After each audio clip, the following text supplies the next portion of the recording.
Es lo único puro que existe en el mundo. Ayer vi Avatar y creo que son muchas cosas las que se pueden decir de una franquicia que ha sido tan importante para la cultura popular en los últimos años y que además es una de las más rentables que se ha producido, tal vez al nivel o incluso superior a Los Vengadores, porque pues la primera película es un referente que seguramente muchas personas la recuerdan en la medida en que pues impresionó con sus efectos visuales, sus avances tecnológicos, su propuesta de construir un universo en un planeta muy lejano que tenía pues una espectacularidad visual gigante, donde había montañas voladoras, grandes ríos, animales extraordinarios, conexiones entre estos animales y los personajes que eran realmente únicas. Bosques que se iluminaban por la noche de una manera fantástica y una serie de elementos que generaban una belleza visual que en el 3D y pues en la visualización en cines era realmente muy importante para que la gente se animara a ir al cine, y que además logró ser pues la película más taquillera de la historia, superando a Titanic, algo que había logrado el mismo director James Cameron hace 20 años tal vez atrás, y que demostraron que pues este director era un mago para la producción de dinero. Avatar es sin embargo una película que narrativamente funciona bien, aunque no es para nada original. Es una combinación entre Pocahontas, un poco de Dune, un poco de Star Wars, y obviamente pues el viaje del héroe está presente allí, pero su potencial narrativo no era tanto lo importante, sino su capacidad de crear una idea de lo épico y además un mensaje potente sobre el cuidado del medio ambiente como elemento más importante que la extracción minera y que la ambición de los seres humanos por recoger estos minerales, incluso si eso implica la destrucción completa de la naturaleza, de los animales, de los seres que viven. Aquí James Cameron hace un ejercicio muy interesante, y es rescatar el pensamiento ancestral de muchas comunidades indígenas que entienden que la naturaleza es una serie de conexiones muy compleja que va más allá simplemente de un paisaje bonito, y que tiene que ver con una forma de vida y una filosofía política y económica que supera la del progreso y que propone más bien el equilibrio, la conservación, la convivencia con el entorno, no solo con los demás, sino también con las especies, con los animales, con las montañas, incluso algo muy en línea con las discusiones de comunidades ancestrales que por muchos años han promovido esa forma de pensamiento, pero que han fracasado en vista de que la ambición, la búsqueda del dinero, el crecimiento económico es más importante para algunos, pero sobre todo que quienes tienen la posibilidad de promover esa filosofía tienen también el poder económico, militar y estructural que hace que sea muy difícil escaparse de esa forma de pensamiento. La película estuvo nominada a muchos Oscars, se ganó muchos, pues era inevitable pensar en que iban a seguirse produciendo películas y se iba a construir una franquicia alrededor de Avatar. A pesar de eso, fueron 13 años de espera entre el 2009, que salió la primera, y el 2022, que salió la segunda, pero anunciando para este 2025 la tercera parte. Es decir, desde el 2009 hasta ahora se estaban trabajando, hasta el 2022 se estaban trabajando 2 películas. Y da la impresión cuando se ve la tercera película y cuando vimos la primera, pues que se trabajó mucho tiempo, pero sobre todo en postproducción, en edición, en animación, en efectos visuales, en todo el trabajo que implica una película de este nivel, que es gigante, pero que además tiene una cantidad de efectos visuales, de explosiones, de miniaturas, de cosas que se despedazan, entre otras, y eso hace que se parezca a que el guión no fue uno de los que tuvo mayor tiempo de producción. Por el contrario, la segunda película parece más bien una pequeña copia de la primera, donde se retoman los villanos que parece que han muerto pero al fin no. Entonces reaparece este general ahora convertido en un avatar. Aparecemos en una nueva comunidad que de nuevo hay que explorar, y esa exploración es tal vez el elemento fundamental de Avatar, que consiste en que nos encontramos con un mundo muy diferente, extraordinario, interesantísimo, y que hay que explorarlo. Entonces aquí se trata de una comunidad que vive cerca al mar, como retomando un poco también pensamientos ancestrales, pero ahora de comunidades que tal vez son neozelandesas, hawaianas, que tienen como esta filosofía alrededor del mar, y por lo tanto es el agua ahora la que nos convoca, incluyendo un mensaje potente que ahora no parece quejarse del extractivismo minero, sino de una actividad que se asocia más bien a países asiáticos, como el asesinato de ballenas o de animales del mar para extraer aceites, en este caso una especie de aceite que es un combustible muy poderoso y que impulsa de nuevo la ambición humana a ponerse en contra de las tradiciones culturales y de nuevo a los avatar mucho menos fuertes, mucho menos capaces en términos de tecnología, pero con una voluntad férrea que se oponen a esta ambición humana. Y ahí entonces nos encontramos con una película que, si bien vuelve a ser muy interesante en términos visuales, repite la historia de la primera en muchos sentidos y que no parece ser una película tan potente. A pesar de eso, y contrario a lo que mucha gente pensaba, sintiendo que no era una película tan buena y bastante repetitiva, lo que Avatar había producido, la primera, en el imaginario colectivo, impulsó a que la taquilla fuera de nuevo enorme, y entonces esta película, la segunda parte de Avatar, se convierte en otro súper éxito de taquilla, recaudando como 2.400 millones de dólares, una cosa absurda, y pues bueno, eso lleva a que obviamente la tercera parte esté más que confirmada. Seguramente le va a ir muy bien a la tercera parte, pero ya hablando un poco de esta tercera parte, creo que es importante mencionar varios aspectos que son interesantes dentro de la película para analizar. Me extenderé un poco, sí que lo siento si este capítulo, si este video es largo, pero sobre todo si me detengo mucho en ciertos detalles, vale la pena analizarlos en varios sentidos.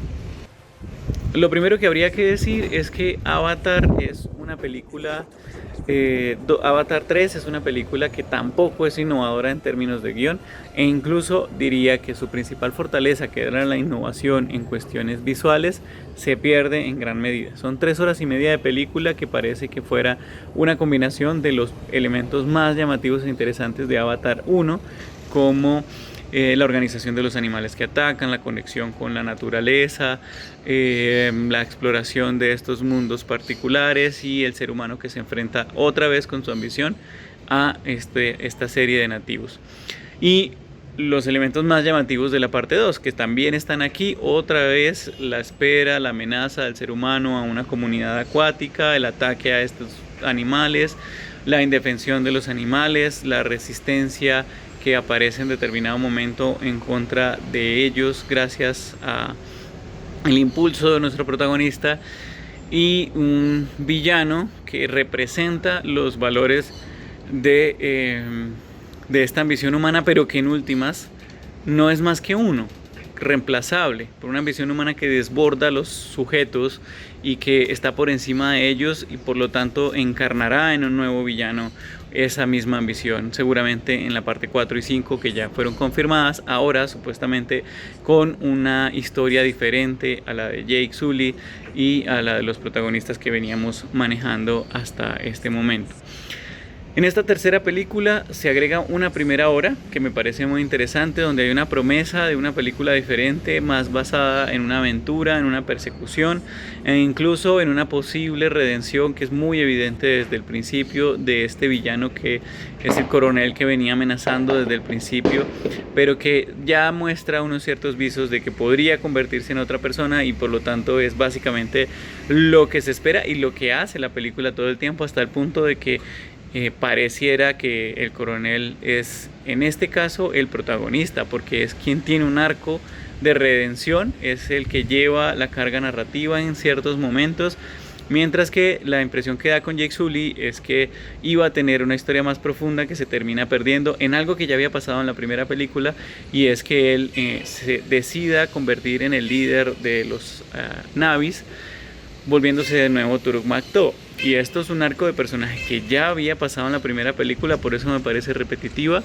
Él ya había aceptado encontrar a Turuk McTow, a liderar, había reunido a los clanes y a las otras aldeas, que son simplemente un relleno porque no se desarrollan tampoco esas otras aldeas, y convoca de cierta manera esa resistencia contra los seres humanos, pero de manera muy parecida a lo que ya había pasado. Es decir, La segunda parte desecha a Jake Sully como Turuk Makto, un poco huyendo de lo que había pasado, por razones poco justificables, y aquí vuelve a aparecer, pero sin la emoción que tenía el hecho de que él fuera el elegido a manera de Dune en la primera parte. Por otro lado, su esposa, que no es más que eso, su esposa, que era muy interesante en la primera parte por su fuerza, por su rabia, por su resistencia y por su carga dramática, se vuelve un personaje repetitivo que todo el tiempo está gritando, llamando a sus hijos, llorando y amenazando como si fuera un gato a los malos. Básicamente su personaje se reduce a eso, más otras ciertas participaciones que tiene, pero que realmente en su relación con la otra mujer de esta aldea me parece que pierde muchísima fuerza, y aquí se vuelve un personaje accesorio. Luego la película tiene un personaje femenino interesante, un par de personajes femeninos interesantes, pero que están de manera fantasiosa sacados de la nada. Por ejemplo, esta niña que se conecta con la naturaleza, que no recuerdo su nombre, pues no hace otra cosa que llamar a la naturaleza para que la naturaleza se una a defender el territorio, pero eso ya había pasado en la primera película. No necesitábamos este personaje, no había hecho falta que alguien hiciera ese llamado, no había que inventar que ella era una semilla puesta allí por parte de la misma Eywa, de la misma naturaleza, cosa que me parece bastante fantástica y que pues no es que termine de funcionar del todo bien. Luego está pues el coronel, ¿cierto? Que es un personaje fuerte, interesante. Aquí lo vuelven un poco divertido, con el ánimo de empezar a hacer esa redención que ya había mencionado, hasta el punto de que pues se redime para morir, pero se redime. Y era evidente que esa redención iba a llegar, porque ya habían puesto elementos allí de que él era capaz de ser leal, de que por su identidad como marino y como militar iba a poder aceptar ciertos tratos y respetarlos, y que respetaba de cierta forma a Jake, pero que además por su nuevo cuerpo como Na'vi pues iba a ver las cosas de otra manera, ¿no? Aquí hay una conversación interesante entre el coronel y Jake, y es que Jake le dice que tiene que abrir los ojos y entender lo que hay, porque no está viendo todo lo que hay. Sin embargo, parecía que Jake iba a tener un arco muy interesante, porque es un humano que en últimas no ha terminado por completo de aceptar su nueva naturaleza, y que su identidad como militar está presente, y entonces parecía que su camino iba a ser más bien entender que debía dejar a un lado por completo su identidad militar, que era la que generaba daño, la que llevaba a confrontaciones con las personas de la aldea, a creerse un militar que debía dirigir y salvar a los Na'vis, y aceptar esa nueva naturaleza Na'vi. Una naturaleza mucho más pacífica, más conectada con la naturaleza. En una discusión que tiene con su esposa, eso parece ser que le dice, él le ofrece unas flechas que son explosivas, que creó para ella las rechaza, y contrario a lo que se pensaba, pues Jake nunca tiene un arco, no acepta su naturaleza militar como un problema, sino como un beneficio. No acepta que es casi o muy parecido al coronel, que es lo que creí que iban a hacer, como una especie de paralelo de dos personajes que en última se parecían, y que el protagonista iba a darse cuenta que no había terminado de aceptar que ya no era un humano. Y por el contrario siempre tuvo la razón, se convirtió en Turuk Makto otra vez, algo que ya había pasado, vuelve a ser el líder. Su esposa acepta estas flechas que son ahora tecnificadas y explosivas, muy útiles, y que por lo tanto cuando se le acaban ya no tiene más con qué luchar, y parece ser entonces una propaganda armamentista, Avatar 3, proponiendo el poder militar como bueno, como necesario, inevitablemente necesario para las personas ambiciosas, y no como uno de los principales problemas que tiene pues nuestra sociedad actual, ¿no? Además de eso, pues hay un personaje femenino muy interesante, que es la líder de la comunidad de Fuego y Cenizas, que es un personaje fuerte, que no se deja dominar, que logró darle la vuelta, ¿cierto?, a una situación muy compleja, y es que su naturaleza circundante se quema producto del fuego, y ella, en vez de quedarse quejándose, domina el fuego y lo usa para salvar a su comunidad y eso la convierte en un ídolo. Pero este personaje se va achicando y se convierte nada más que una concubina del coronel, y entonces es un personaje que ya no tiene su propia motivación más que ser feliz con el coronel y hacer lo que él le pide, hasta el punto de que toda su comunidad se postra frente a él, que se ha convertido en este nuevo héroe para ellos por ninguna razón más que haberles dado armas. Y entonces me parece que es un mensaje bastante problemático el que tiene este personaje, porque se deshace con el paso de la película, pierde su fuerza, pierde su elemento interesante, que era volverla como esta rebelde en contra de la naturaleza y que no logra entender básicamente nada, y que se vuelve completamente prescindible dentro de la película, más que ser un personaje como en todas las películas de acción que se enfrenta, no ella a Jake como los principales contendientes, y es ella la que tiene que entender que Eywa sigue siendo su madre naturaleza a pesar de lo que le pasó, sino que se vuelve nada más que la amante del coronel, y eso me parece malísimo, terrible. Para mí la película tiene 3 partes muy claras. La primera, que es una aventura muy interesante, donde pensé que todo se iba a tratar de huir de este